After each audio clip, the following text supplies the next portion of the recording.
I am going to do something different today. There are two snacks that I like to keep in my home because if I feel a little craving and I want to nibble on something, I want something guilt-free that I can enjoy. Just up the street here, there's a 7-Eleven, and on more than one occasion I have walked up there and bought a bag of Cheetos. I like Cheetos, but there's no food value to Cheetos. It's just purely a satisfying, if you will, snack. I keep toasted almonds and toasted pecans in my house, and I'll explain that as we go along. So the first thing I want to make in this video is toasted pecans. I buy my pecans like this. This is the 2-pound bag they sell at Costco. And then because I store my roasted pecans and almonds in jars, I'm going to use this as a measuring cup. And I should also mention that I'm heating my oven to 350 degrees Fahrenheit, which is about 175 degrees Celsius. All right, that's not quite enough. There we go.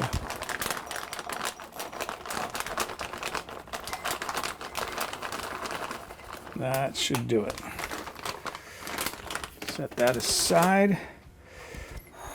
Pecans. And I like pecans, but they taste bitter like this. But if I roast them, they're not bitter. I put those in a bowl because my next step is to add some oil. This is good for those who are on a keto diet. But I also like the oil because it helps to keep the salt on.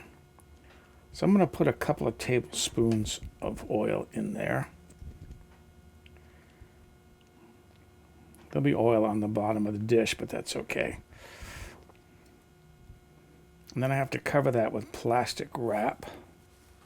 So I have some plastic wrap here. And then just going to shake that around, stir it around. The idea is to get the pecans completely coated with oil.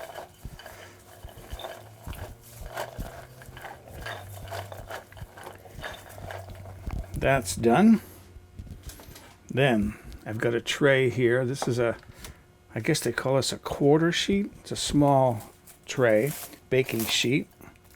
Yes, these are magnets on the corners. And because the tray is aluminum, how do I get the magnets to stick? Well, I put a magnet inside and I put a magnet outside. There's one there in each corner, and that holds the paper in place. I like to use parchment paper because it makes cleanup easier. All right. Put my almonds, put my pecans in there. And then kind of shake that around so that it's kind of a single layer. And then what I have here is salt. I'm using kosher salt, and I'm going to just one pinch go over this pretty well. You can use table salt, finely ground sea salt. I'm going to add a little bit more, I think. That's it. Now when my oven comes up to temperature, I'm going to roast these for 15 minutes. So here are my pecans out of the oven. Oh, and if you're wondering what this thing is, they were available on Amazon. They're called a pan gripper or a pizza pan gripper. Makes it really easy to take a pan out of the oven when it's hot. All right, so there are my pecans. I'm going to set this aside to cool. I'm going to do my almonds next, but I'm going to do the almonds a little differently. No doubt you've heard of a snack product called Smokehouse Almond. Blue Diamond, I think, is the brand name. That's the one I'm familiar with. They're good.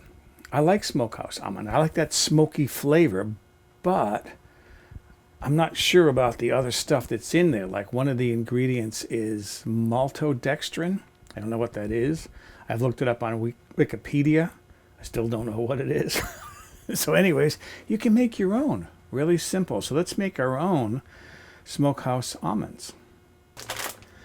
Same thing, I buy my almonds at Costco. This is the 3-pound bag.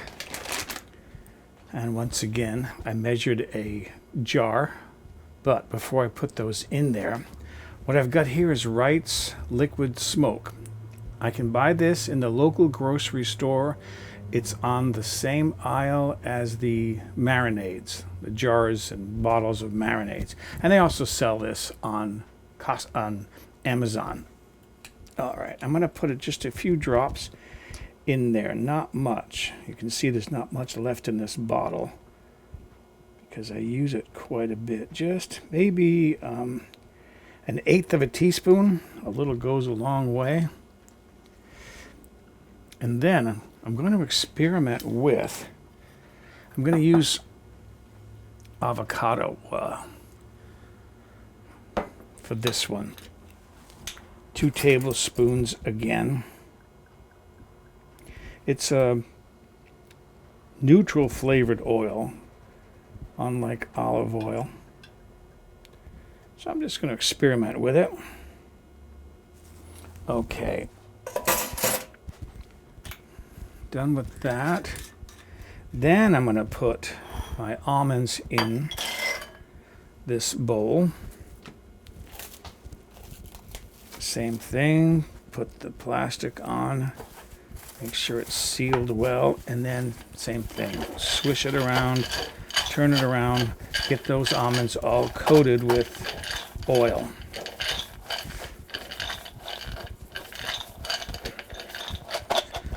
Okay. I have another baking sheet ready to use. Remove the plastic.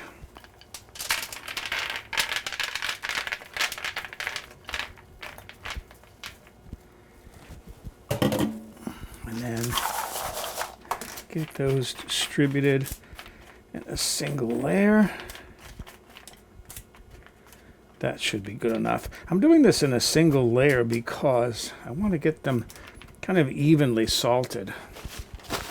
Wipe my hands. And once again, my salt.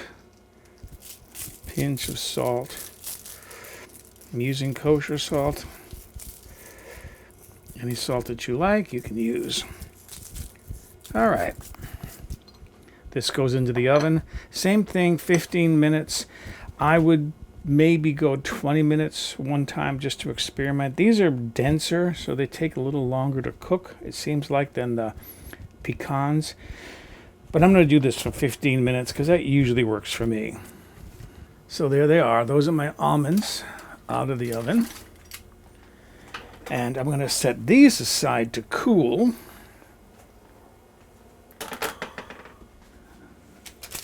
Because these are now cooled enough. I can touch this pan, no problem. I'm going to move these into a jar. And to do that, I just lift the paper